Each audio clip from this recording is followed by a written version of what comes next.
understand. I'm turning the record on. Brandy, can you hear me? Brandy, are you there?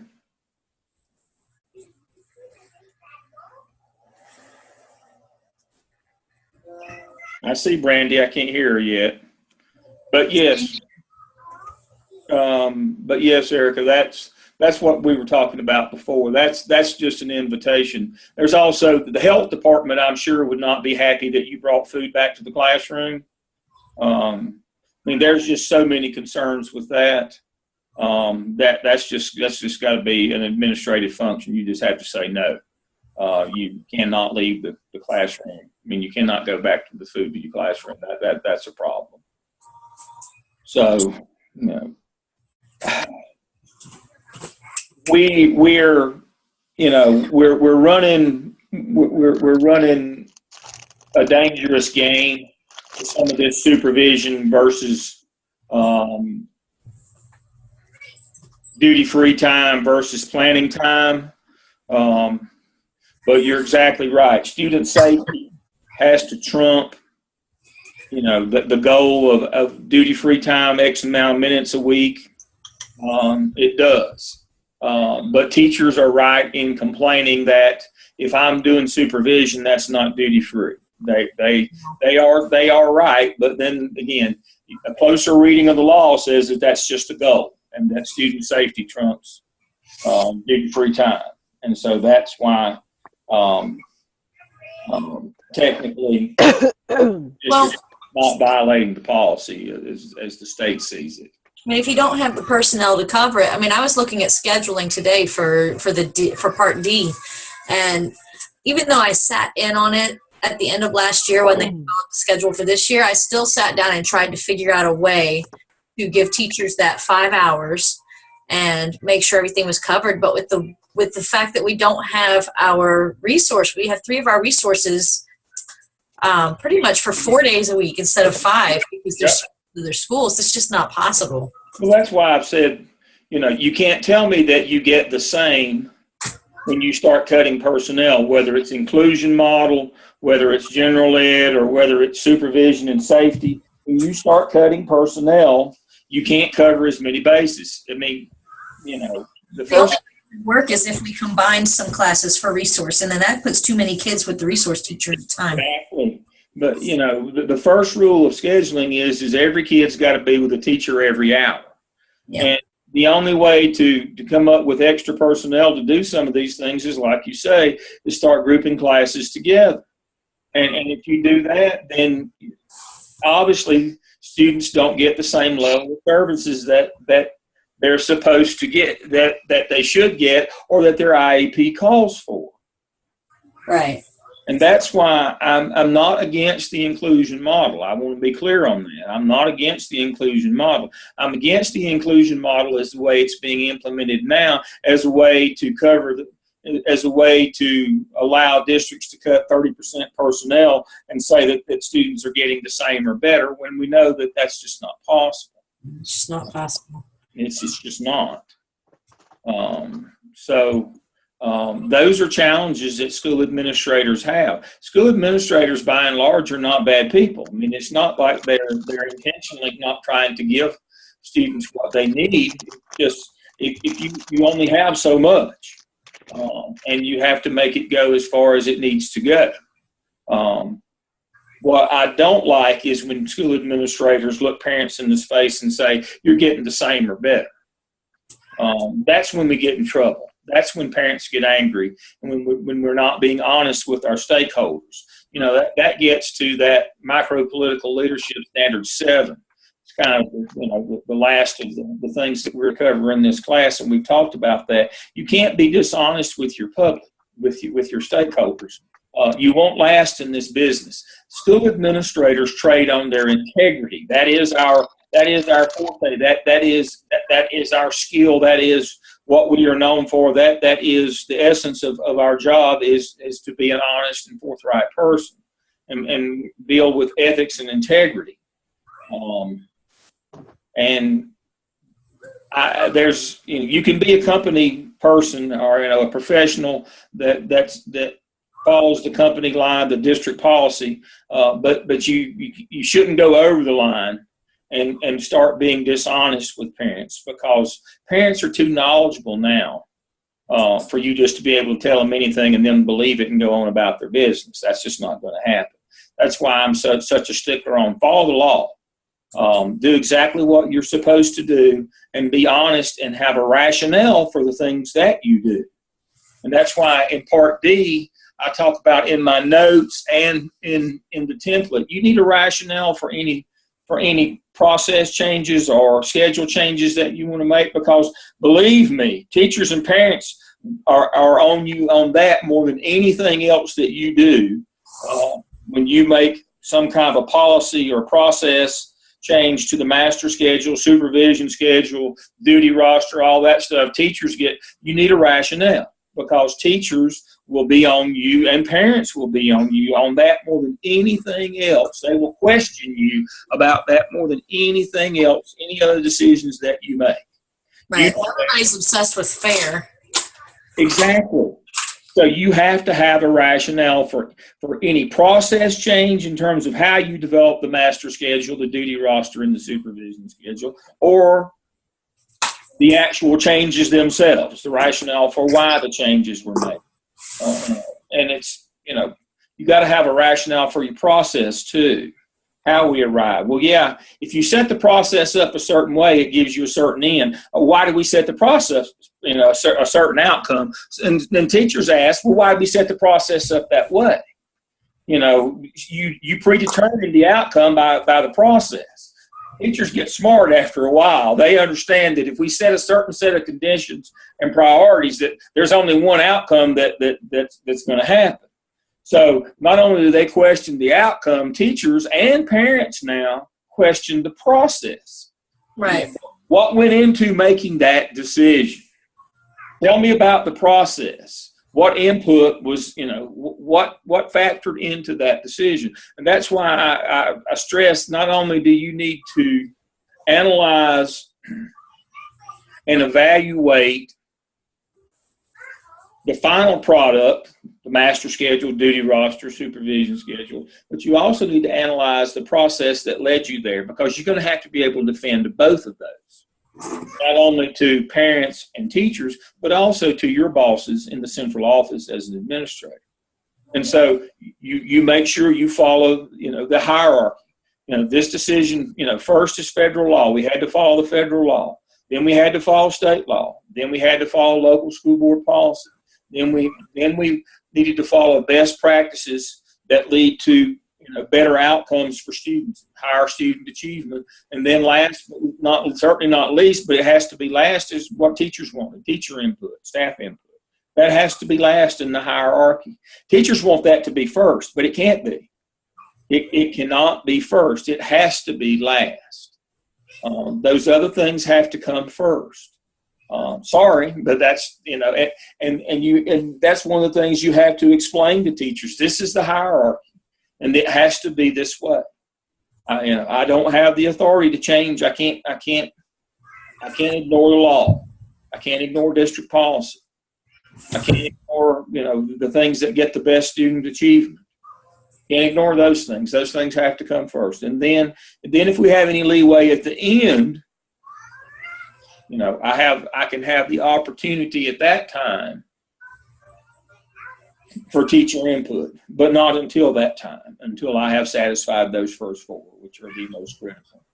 Again, federal law, state law, local board policy, best research practices that lead to highest student achievement, and then comes teacher input.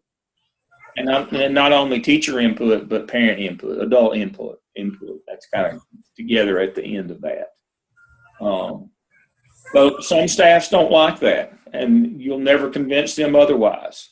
They want what they want when they want it. But if you explain the process, then and follow that process, then it's defensible to whoever questions the process and the outcome. The schedule that you have that process created, both master schedule, duty roster, and supervision schedule. Sean, are you there? Yeah. Hey. Hey, how are you? All right. So that's kind of I wanted to kind of wrap up the OMA tonight. Remember the 4 parts of the OMA. The first one is basically a data dump.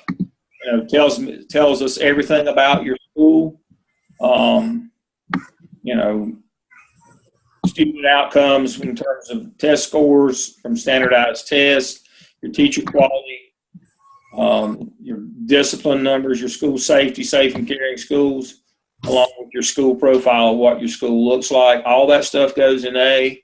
In Part B, it's where we lead a staff development activity for instructional improvement. It's basically the APTEL that I'm going to talk about in just a minute. If you haven't done the APTEL yet, it's which should have been done in 602. If you haven't done that, it's basically where you do your staff development for Marzano.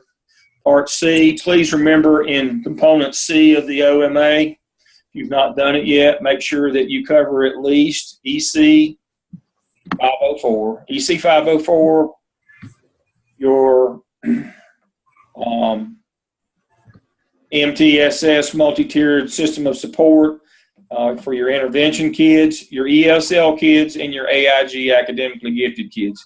If you have Title I, you should include them. But make sure that those 4/5 special populations, if you have, again, 5 if you have Title I, that you cover what they're supposed to get and whether or not they're getting it. Make sure that you make a determination, because that's the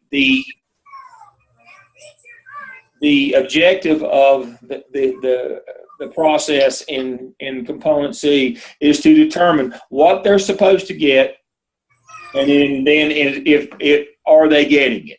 That's straight from the directions. In Part D, you don't have to create a new master schedule, duty roster, or supervision schedule. What you do is present the current one at your school, and you analyze it, strengths and weaknesses, and then you make recommendations for improvement.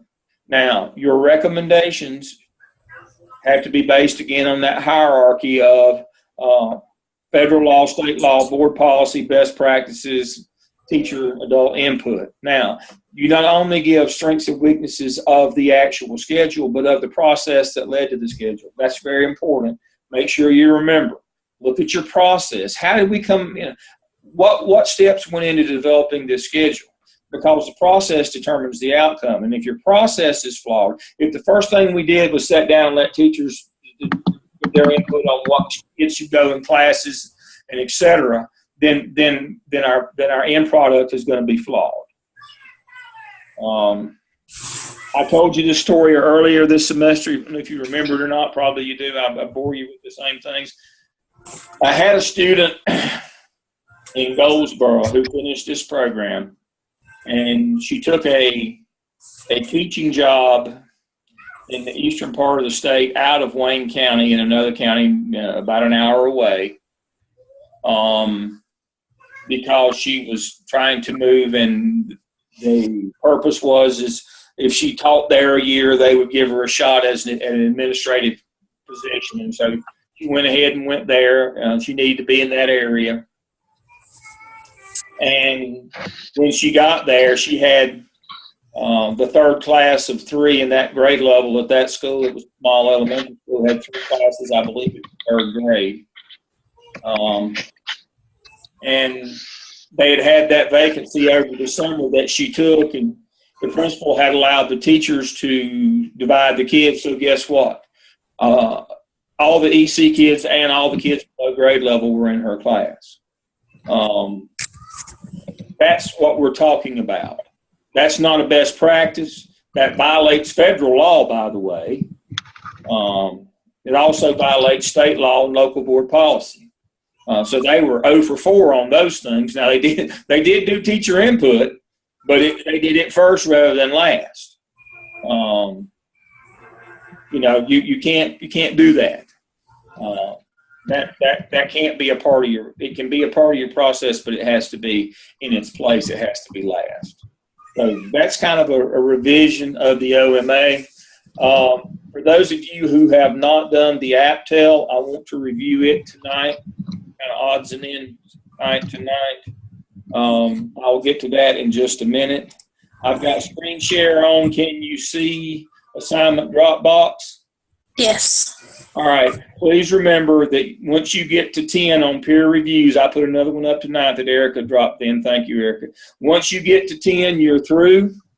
If enough don't come in before next Wednesday to get to 10, don't worry about it. But if more than that come up, I think we're about 10 now. Where we should be close to 10 now. So once you get 10, if more come in, don't worry about it. And you can see for your midterm exam, drop whatever. If you haven't completed your skip, whatever parts you've got done is fine. And then if you haven't completed your OMA, whatever parts you've got done are fine. And then here are the individual parts or components. I use those terms interchangeably that you should have in there. Make sure you have me something, even if it's just a rough draft, even if it's just an outline. Make sure you have me something in those boxes. Now, next Wednesday is our final class. It's going to be directed by you folks. You can come online and share with me your evidence artifacts, the OMA and/or skip. You can come online and share those with me next week. Obviously, that's optional, but I will be online. As long as it takes next Wednesday night for you to come on and share if you'd like to do that with me. There is no grade penalty if you don't do that, but you get extra credit if you do. So if you'll come online with me next week on Wednesday at 7, we won't do a follow-up session on Thursday. We'll complete on Wednesday night. Y'all have heard me talk enough this semester. But next week, I just want you to share what you've got, and we'll talk and discuss where you might go from there. But make sure you got something, even if it's just an outline of what you intend to do in each one of these boxes. Now, hear me clearly. Don't put that stuff on task stream. Don't put anything but finished product, good stuff on task stream. We're just talking about for the class right now. You've got till next Wednesday to drop me some stuff in there. But task stream, as long as you made a valid effort this semester, you know that. You didn't have to get it all in this semester for me, for those of you who are my interns. As long as you were working this semester, remember, the class is on a standard grading scale of A through F. And so that's why I have to have all these grade point, all these turn-ins and assignment Dropbox. Your internship is pass-fail. As long as you were doing something, you're going to pass. So don't put outlines or just junk on task stream because the suggested timeline said something had to go in task stream. Don't worry about that part.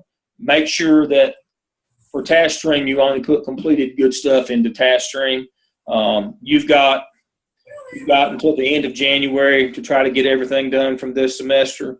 I know some of you were behind coming into this semester, but I would encourage you to work over the holidays. Don't enter into the fourth semester being behind, because you folks finish in the summer, and so that means you've got to be done at the end of the spring semester. Let me remind you again. When the summer session starts, it starts the first week of testing in public schools. And the first 3 weeks of summer school are testing, last week of school, and closeout week, when you're trying to close out the year and get out of the building. And so when you leave school on June 15th or thereabouts, you will have exactly 2 weeks from that time, and all work is due if you plan to graduate this summer. Let me say that again. When you leave school on or about June 15th, that final work day, when you've got everything done, and you think, well, now I can really get on my work for task stream, you've got exactly 2 weeks until June 30th. And after June, everything's got to be in. If you plan to graduate, everything's got to be in on June 30th for grading. So you basically have 2 weeks that you aren't either doing testing or involved with closing out school for summer school. I know that's not, you get back to Erica's concept of fair. I know that's not fair, but you better not enter into summer school behind on task stream or not having everything ready in task stream. There's only 2 components due in the summer anyway. 6F and 5E are the only 2 components that are to be done in that. But now remember, you got to do your final components Then you got to do your final submission where you put everything together in one document, write your summary and descriptors. That can be done in 2 weeks. But if you're behind on components, that can't be done in 2 weeks. If you get to summer school and you've got all your components done, you can, in 2 weeks, just taking your 5 documents, put them into one, take the excess title pages out, consolidate your reference pages, make sure there's just one description of the setting, background information, description of the setting. If you've got that in each component, you just have one of those in your final paper, move everything to that box, and write your summary and descriptors. To that end, while I'm still on share, we go to course content.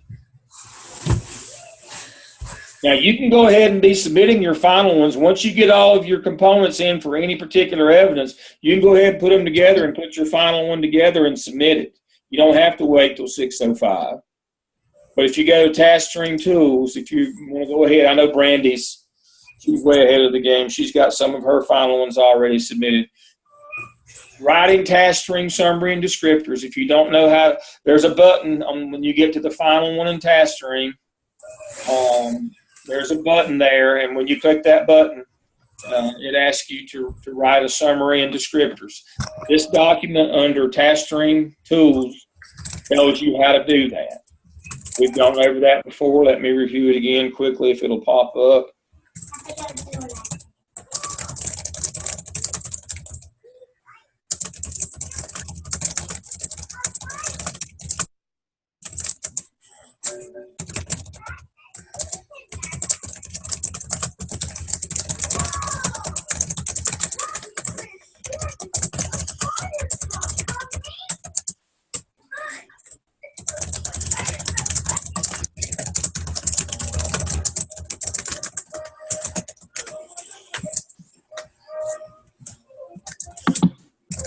All right.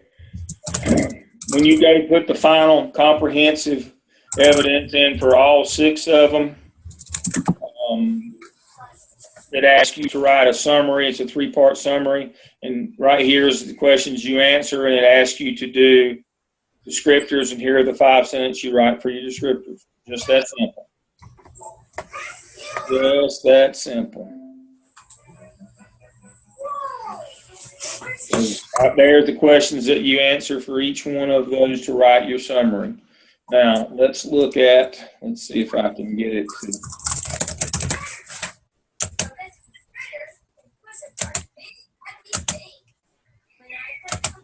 Go to Task Stream.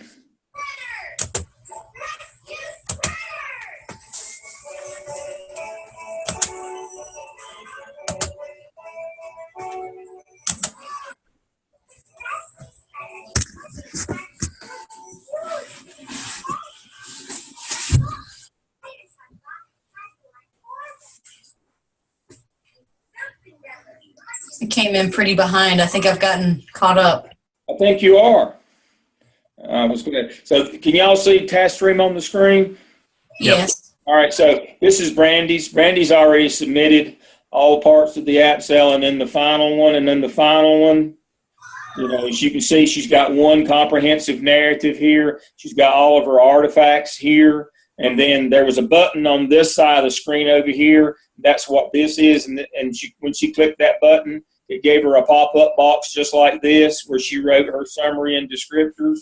So here's her summary, and here's her descriptors right there.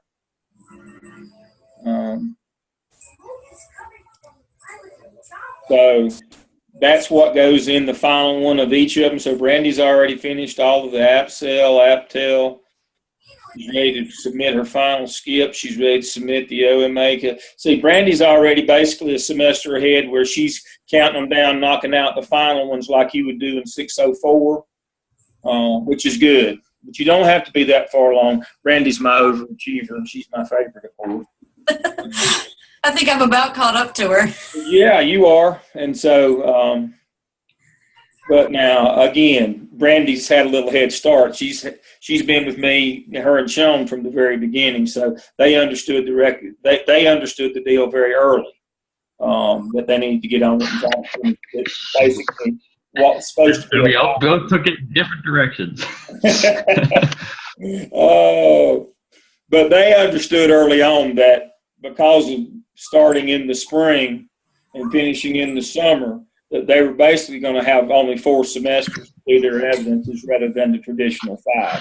Because summer is just no time to try to do these things. There's nobody there there's nothing, the school is testing and the craziness of the end of school. You're not going to get any component work done.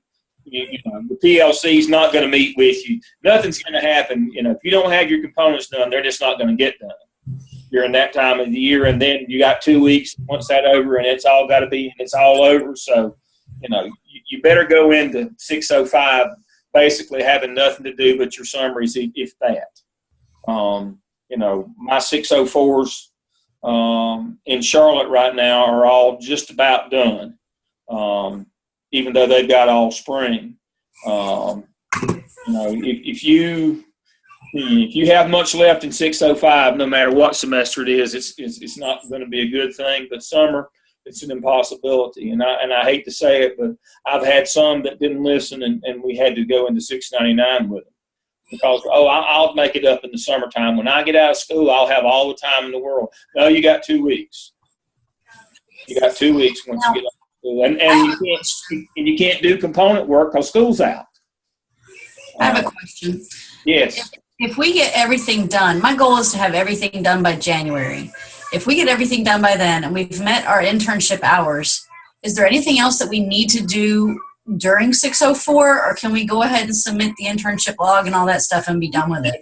And just keep on going. If you finish early, one of my 603s in Raleigh that are your peers, Molly Dipple. Molly finished this week. She finished the last of her 6 evidences, and I went ahead and did her licensure evaluation, which is an overall score of, if you look at this over here on the left, there's a licensure evaluation that I do. It's in green. I've already done it. And as soon as she gets me her log, as soon as she hits her 400 hours, I'm going to sign off on it, and I'll do her competency. And absolutely, no slow down. If you can finish 4 semesters, that's great. I met my internship log hours a while back ago because of my position. It's just easier to get those hours. But I was told by my supervisor, my internship supervisor, to just keep logging them. And so I've been doing that. Well, until you finish, you have to keep logging into. But once you get everything else done and you're ready, for your portfolio to be finalized, you can put them in. Then, yes, you can. That's good to know because that thing is time consuming. Yes, it is. Yes, it is. But once you get your last component and final submission in. And you get all 30 components graded and all 6 of your finals graded. At that time, if you got your 400 hours, yes, you could submit your internship log at that time for grading and request that your licensure and competency be done. And that means you go to your principal and say, all right, it's time for you to do the final disposition. It may or may not be semester 5, but it's time for you to do that final disposition, and my competency, I'm done. Here's my 400 hours. I have had students, many, who have finished and been completely done. I had a group in Wayne County. We started out meeting at Goldsboro High School, and we finished in 605 at Wayne Community College. We made a change in our venue. I had them for 1, 3, and I had them for 601, 603, and 605. Or did I have them for 601, 2, 3, and 5? I think I had them for 4 classes, three or 4 classes. But anyway, we finished up in the summer at Wayne Community College. We finished all of them up, got them signed off and done in 604 because their 605 was in the summer. And when we hit 605 in the summer, we did not have – everybody was completely done when we walked in the door in 605, completely done, portfolio done. And we did field trips. We did seminar. we did a lot of wonderful things that summer. Had a great time because all of our portfolios were done. I'm not big on waiting until the last minute on this portfolio business. I've had way too many. I deal with all the 699s, and to a person that they had the best of intentions, but they got behind early and never could catch up. And they always felt like next semester, next spring, whenever, that they were going to have more time. It just, now's the time. Now is the time. All right, so that's task stream. Let me log out of it. And we've seen assignment Dropbox, and where the materials. I do not close out my Blackboard. It stays open always, and so you can go back, but you can download these materials from, again, course content, task stream materials, writing task stream summary, and I leave all this stuff up for you. The examples, whatever you need will be there. Again, when you hit 10, you should be completed with all your discussions. We did those the first half of the semester, and then peer reviews the second half. We did 10 and 10. I think that's more than enough. That's, should have been something like 6 and 7 or 7 and 8, but we did 10 and 10. We did 10 discussions and 10 peer reviews. That's more than enough classwork. That's exemplary. You did all that, and so you should be closing in on having that done. If you haven't done, for those of you who are not online with us, if you haven't done your peer reviews, they're still up. Definitely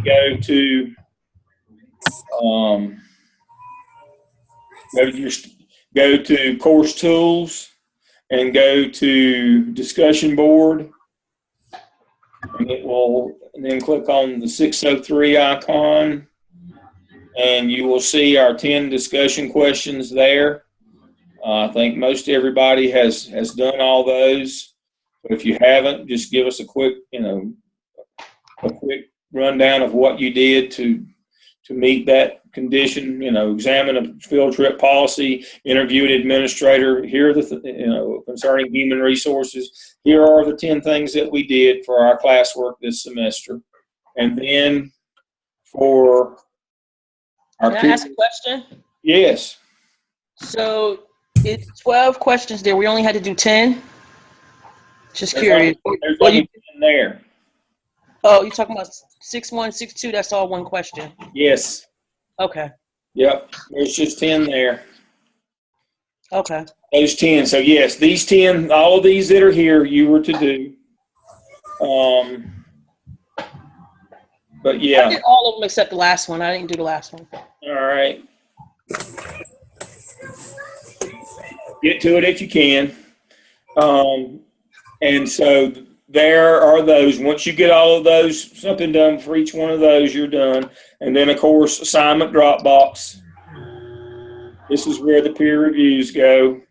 And once you hit 10 on that, you're good to go on those. And then, obviously, your evidence work.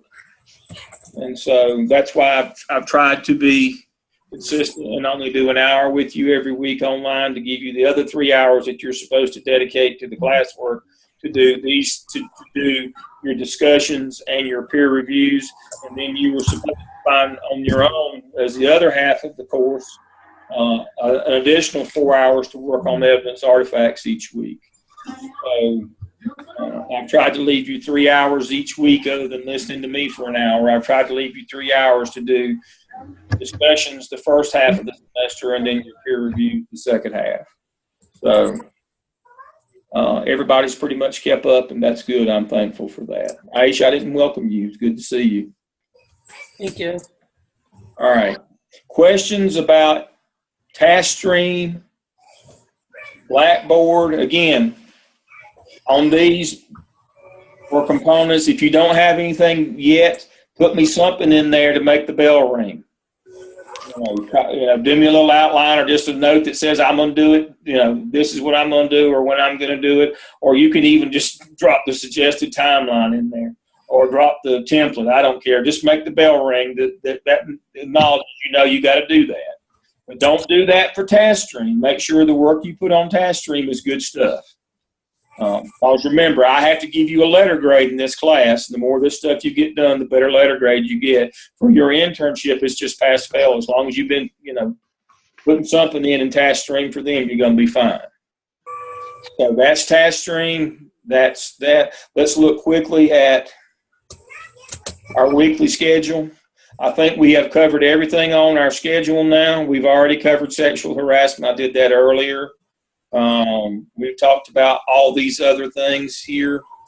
All of our topics: auxiliary services, program management, resources, master scheduling, human resources, HR, special ed, discipline, student rights. I reviewed that earlier today to make sure, last night I always kind of catch up. It's kind of, odds and ends, things that we didn't. I think we covered everything that was on our list this semester. Shantae? Shantae's with us tonight too. So I think we've covered everything that's on our schedule this semester. Is there anything on this schedule that I did not cover that you would like for me to cover tonight? John's shaking his head no. Don't talk anymore. I got it. I got it. But I believe we've covered everything on our syllabus. And if you kept up with your reading, that's a good thing. I know you've done all of your assignments. Again, these same assignments were on our discussion boards. I didn't have assignments different than that. So you really didn't have to write anything other than just typing into discussion board. So you did your discussion boards, you did your peer reviews, you did your reading. I covered every one of the topics on the syllabus this semester in an hour, believe it or not. And for me to only talk an hour is quite a feat.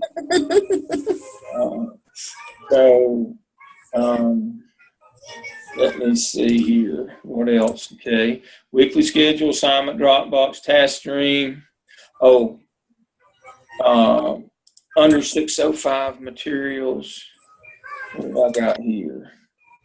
Yeah, I want to do this one right quick. In case any of you, now I know it may not be likely yet, but I know, stranger things have happened.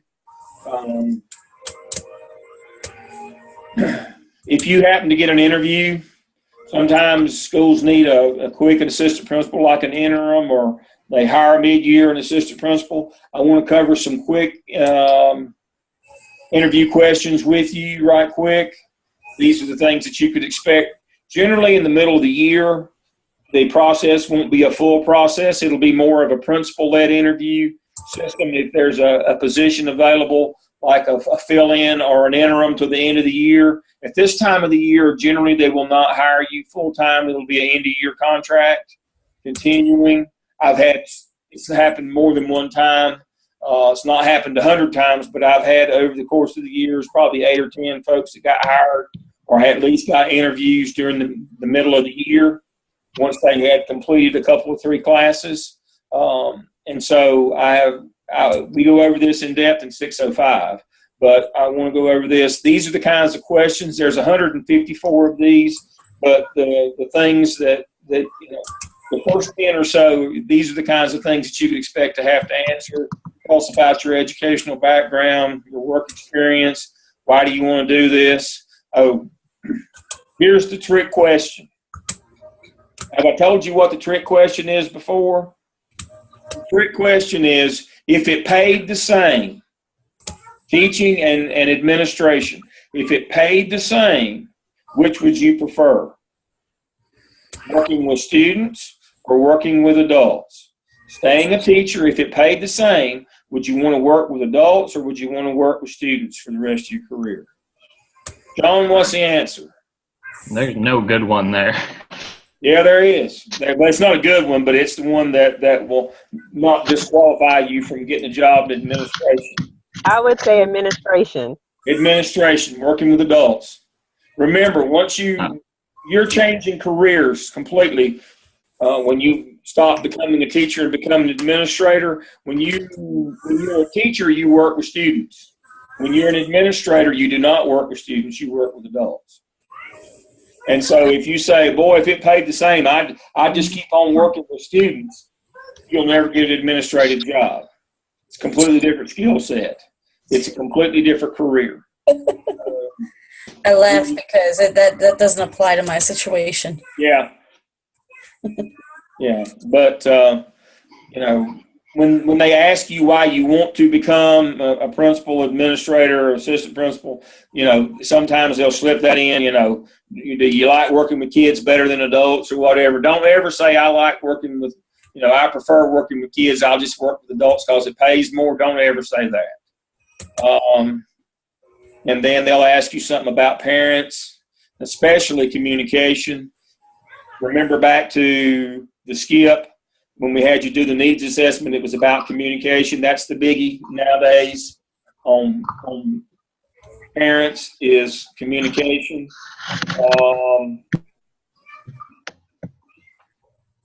Do you think social faculty functions are important? They might ask you, would you socialize outside of school with faculty? And the answer should be yes. About team building. What's your greatest? They'll ask you about strengths and weaknesses. They'll ask you about your leadership qualities. And they'll generally ask you a discipline question. Those are some of the things. If you get an interview, call me or email me, and I will do a prep with you before you go in. So make sure that you do that. But those are some general things to be looking for if you happen to get an interview. And then the last thing, I see I've left myself 10 minutes. The last thing I want to cover tonight, I want to cover the APTEL. A couple of you have not done it yet. And so this is, you know, you need to read my notes, if at all possible. Read the notes. And then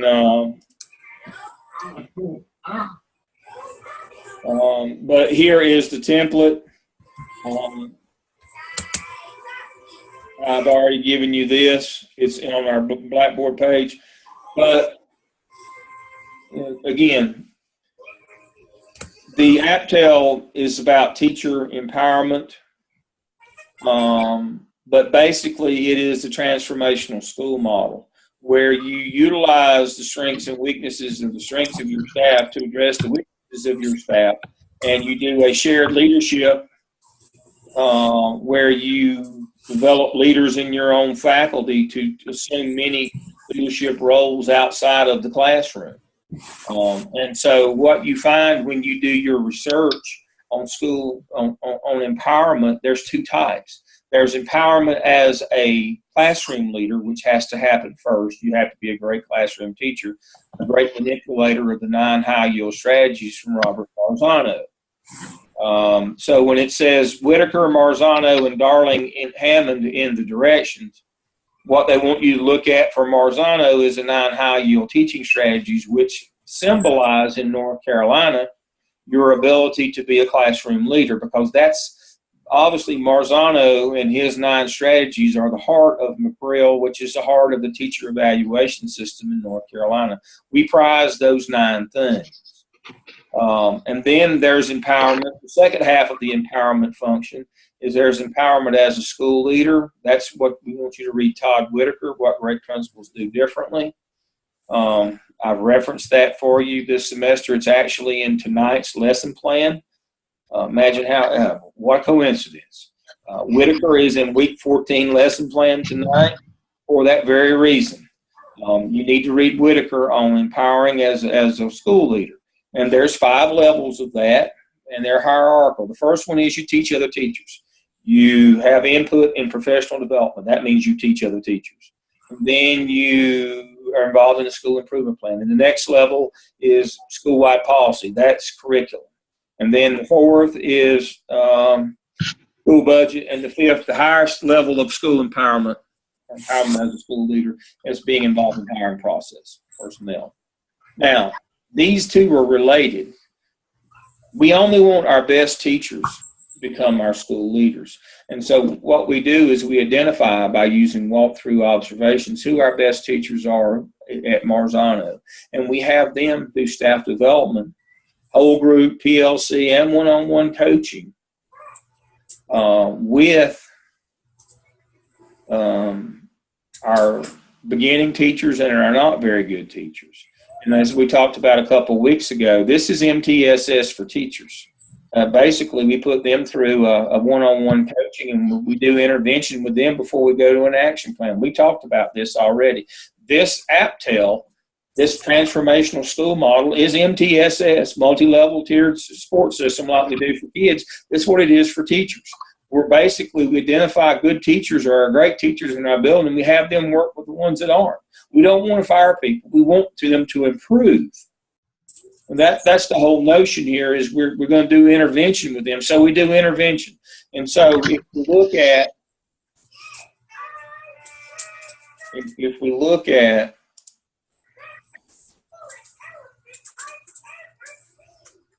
what we looked at a couple weeks ago, semester one, we'd do some whole group at the beginning of the year, and the amount of time that we did it would be based on how many of our teachers had adopted.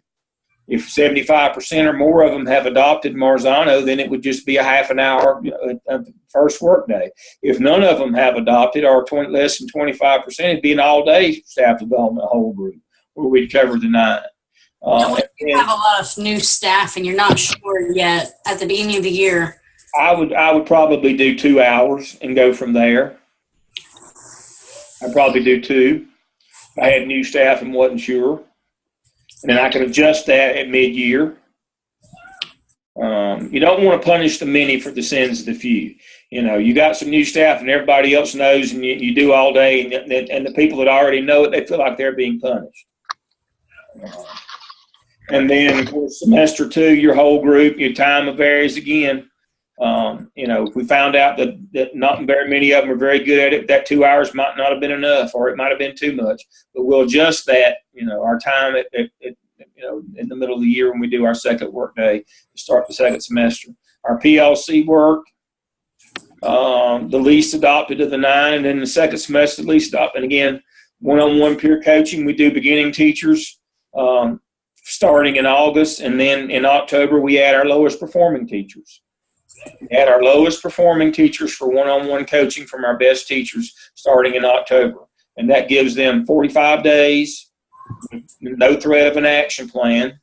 And then second semester, if they get 45 more days with an action plan if they've not shown any improvement. If they've shown improvement, we don't do the action plan. We give them 45. We're going to give them 90 days, period. Now that 90 is going to be 45 and 45. The first 45 is without an action plan. That's the intervention. The second 45 could be with or without the action plan. If they're not showing any improvement, refusing to do high yield strategies in their teaching methodology, then we put them on an action plan starting at the beginning of second semester, the end of January, February. We give them 45 more days of one-on-one. If they are doing well, we're going to continue that one-on-one as a support, but not put them on the action plan. But 45 days before the end of the year, we're ready to make a decision on them. They were stayed on that action plan. They had 90 days of intervention and 45 of it being on action, 90 days of one-on-one peer coaching. And so sometime around the 1st of April, we can make a decision, which gives us that 30-day window. We're still 15 days ahead of that 30-day window that we have to give them if we're going to non-renew. That's the transformational school model, but you have to build your school into that. The whole notion here is that only the best teachers get to be school leaders. And that encourages teachers and gives them incentive to be great teachers. There's a buy-in and a payback for teachers who work on their teaching ability. Remember, curriculum is going to be set for you pretty much, other than whatever your Closing the Gap program is, which was what we did in the APSEL was basically you analyzed your school scores and put a little program in and try to close the gap. Other than your close the gap program, curriculum is set in North Carolina.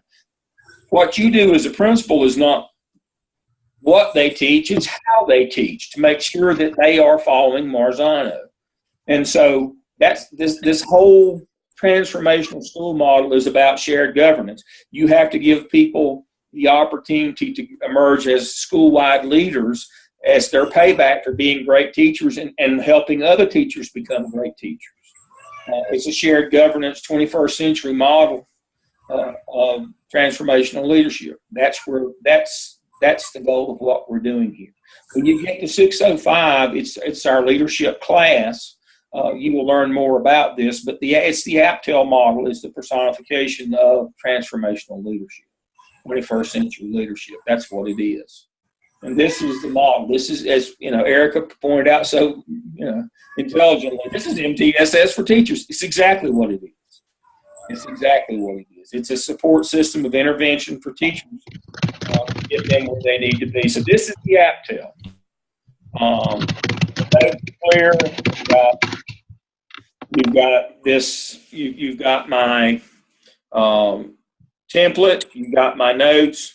If you've not knocked it out, you need to go ahead and get started on it because you got to do some walkthroughs. Do not leave it for later in the year because it can't be done in the summer because you got to be able to do walkthrough observations. And by the time summer school starts, as I said, testing, you can't do walkthroughs during testing. So that's why I said you got to knock this one out pretty quickly. Probably can't do it. You're probably getting ready for testing in some certain situations now, but you need to jump on it early next semester before it gets too far away to do your Aptel. And so when we go back to this one, these are the things that you learn in Part A. In Part B, you identify your two instruments you're going to use. Marzano is used as walkthroughs. Whitaker is used as a survey. If I can get this thing to roll. And then, there it goes. And here's your research.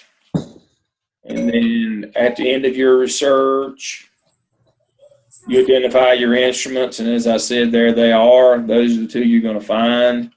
And then you're going to put the data in them, and then you're going to figure out what your best staff development plan, just like the one I just had up on the screen.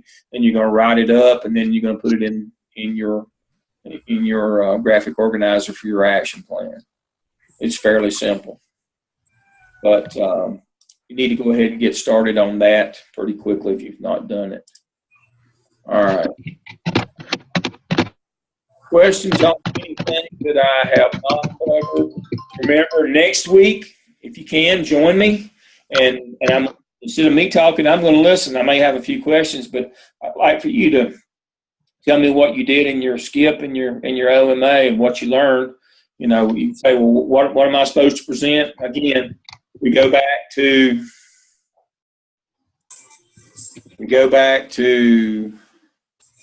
sign the Dropbox. Let's go to course content. It's the same questions that you answered to write your summary. Right here they are, midterm and final exam questions. I'm not going to ask you these. You're going to answer these questions for the skip and for the OMA. Got something else? This gives you the opportunity, if you want to.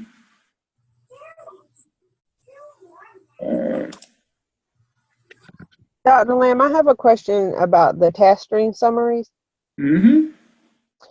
I noticed in one of the exemplars, the person noted pages from their work. So from their artifact, they went back and were noting pages. Do we need to do that in the descriptor? No, you don't have to. I used to require that, but I don't anymore. Okay.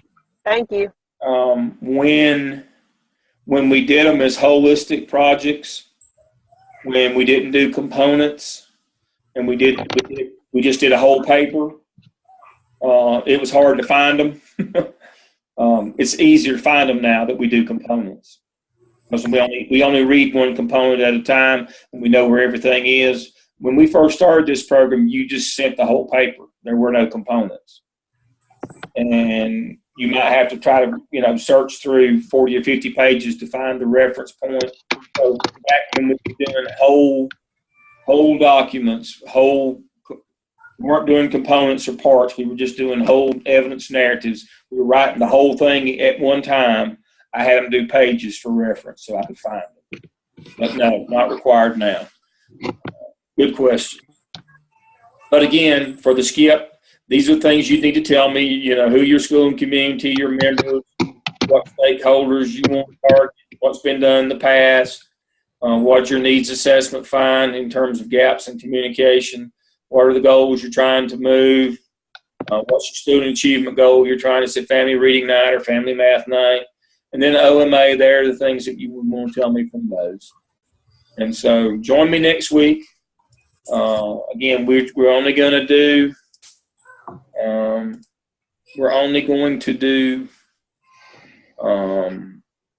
Wednesday night next week. I'll be online again tomorrow night. If you have questions, I'll come on from 7 till 9 tomorrow night, or 8, or whenever we get done. I'll be on tomorrow night to answer any questions from tonight or anything that you got going on.